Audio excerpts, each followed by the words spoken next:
자, 북진 정책입니다. 넘어갑니다.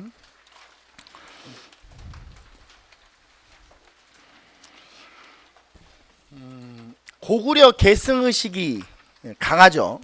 고려는 고구려 계승의식이 강한 나라입니다. 그래서 국호를 뭐라고 했고 고려라고 한 거죠. 이 고구려 계승의식 때문에. 그리고 고구려가 고구려의 천하관이 있었죠.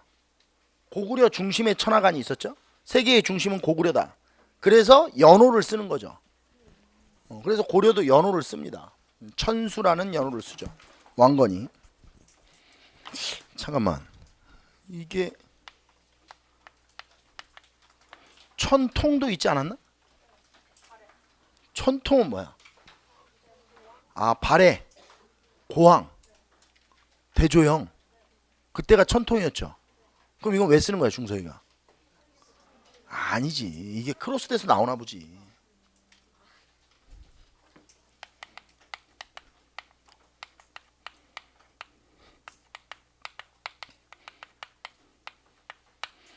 왕건은, 그러니까 태조 왕건은 연호를 천통이라 하였다. 이렇게 나온다는 얘기야.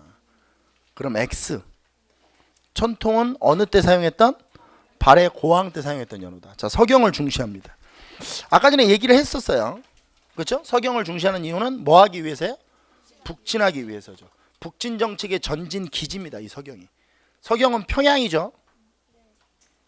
서경은 평양입니다. 평양.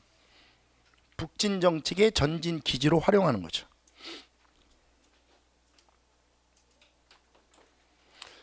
분사제도가 실시되는데 이 분사제도가 뭐냐면 개경에 있는 시설이 있으면 서경에도 반드시 그 시설의 분사를 만드는 거예요. 그러니까 예를 들어서 개경에 지금으로 얘기하는 거예요. 개경에 서울대학교가 있다. 그럼 서울대학교 분원을 반드시 서경에도 만드는 거예요. 이게 분사제도예요. 그러니까 서울에 개경에 있는 걸 반드시 만드는 거예요. 서경에다. 이게 어떻게 보면 부도죠. 부수도. 그러니까 개경에 있으면 반드시 뭐도 만드는 거예요. 서경에 만들어 놓는 거예요. 개경에 설치되는 기구를 서경에 설치하는 것. 말 그대로 분사를 둔다라고 하죠. 분사.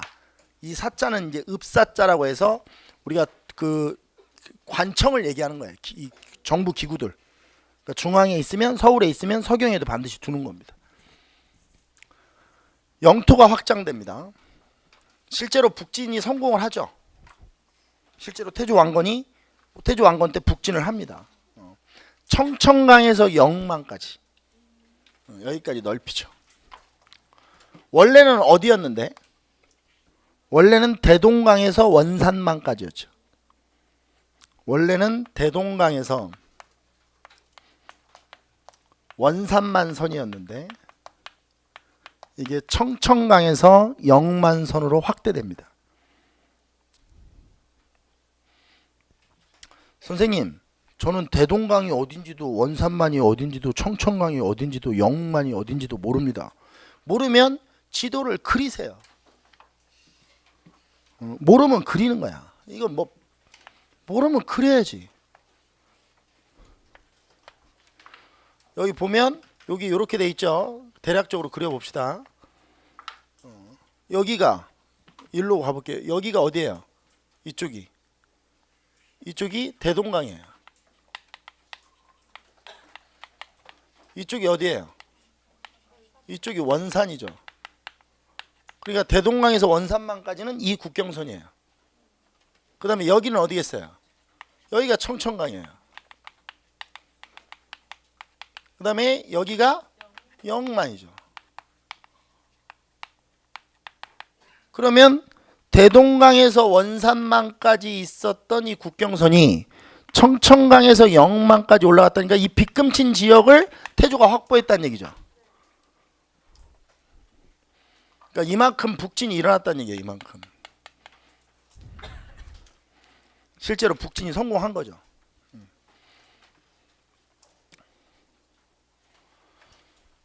자, 거란 강경책입니다. 북진을 하기 위해서는 당연히 거란을 어떻게 해야 돼요? 위로 몰아내야죠. 그러니까 거란과 사이가 안 좋을 수밖에 없어요. 북진을 해야 되니까 거란을 몰아내야 되거든요. 거란과 싸울 수밖에 없죠. 또 거란이 누구를 멸망시켰던 나라예요? 발해를 멸망시켰죠. 고려 입장에선 발해는 형 아니에요? 그러니까 이건 발해에 대한 의리를 지키기, 고구려에 대한 의리를 지키기 위해서라도 거란과는 사이가 좋으면 안 되죠. 그러니까 거란이 줄기차게 또 쳐들어온 거예요. 씨발 이러면서. 왜냐면 고려가 그렇게 하니까 거란도 기분이 안 좋겠죠. 만부교 사건이 대표적입니다.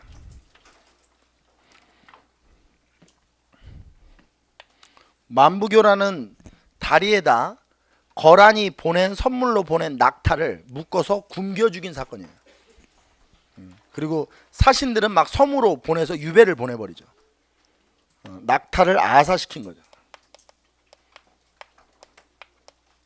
선물로 보낸 낙타를 아사시켜 굶겨 죽여버렸어요.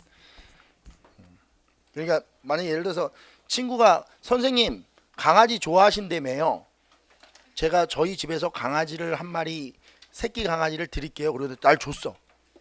선생님이 강아지 좋아한다니까. 그래서 내가 이제 이분이 너무 싫은 거야. 그래서 이 선물로 준 강아지를 굶겨 죽인 거죠. 얼마나 잔인해요. 그 유명한 사건이에요 이게. 마무리. 그리고 거란의 왕은 기분이 어떻겠어요? 그러니까 쳐들어오는 거야. 알겠어요? 띠발 뭐 이렇게 되게. 그 다음에 숭불 정책입니다. 불교를 숭상했다는 얘기인데요. 불교를 장려하죠. 어떤 걸 강조하냐면 연등의 팔관에 이런 걸 강조합니다. 연등의 팔관해 이런 행사를 아주 중요하게 여기죠. 그리고 개경에 법왕사, 왕륜사, 흥국사 등의 10여 개의 사찰을 건립합니다. 법왕사, 왕륜사, 흥국사, 법왕사, 왕륜사, 흥국사 등의 10여 개의 사찰을 개경에다 만든다. 이게 다 불교 장려입니다. 자, 목적을 좀 볼게요. 자, 이거 이렇게 한번 해봅시다. 연등의 팔관해를 강조하는 것과 다 같은 개념인데 연등의 팔관해는 아주 큰 국가 행사예요. 이렇게 크게 국가가 행사를 하면 어떤 게 생기냐면 국가 정체성이 생겨요. 우리 요즘 지금 아시안 게임 하고 있죠. 뭐 이게 국민들이 좀 관심이 없는데 요즘에 많이 월드컵, 올림픽 이런 걸 보고 있으면 국가 정체성이 생겨요. 특이하죠. 제가 2002년에 서울역 그 광장에서 포르투갈전을 봤는데 이영표가 센터링을 해줬는데 박지성이가 가슴으로 볼 트리핑을 하고 앞에 있던 콘세 이상을 제키고 박진에 넣었죠. 그때 제가 서울역에 있었어요. 기절하는 줄 알았어요. 그리고 그 전광판, 큰 전광판에 태극기가 쫙 펼쳐지는데 진짜 가슴이 막 뭉클하죠. 월드컵 때 대형 태극기가 막 상암 월드컵 경기장에서 막 태극기가 올라가면 막 기분이 막 뭉클뭉클하죠. 그거예요. 그런 효과. 김연아가 점핑을 하면 TV를 보고 있는데 막 몸이 이렇게 되죠. 그리고 이제 착지를 하면 막 잘했어 뭐 이렇게 되잖아요. 그렇게 되는 거예요. 근데 김연아가 점핑을 하는데 아무런 감각이 없다. 그냥 뭐 이러고 보고 있다. 그건 전혀 애국심이 없는 거예요. 아무런 느낌이 없으면. 그런 사람은 국가를 사랑하고 있지 않은 거예요. 국가를 사랑하면 절대로 그렇게 할 수가 없어요. 아사다마오가 점프를 딱 올라가는 순간 넘어져라. 딱 넘어졌어. 근데 잘했어.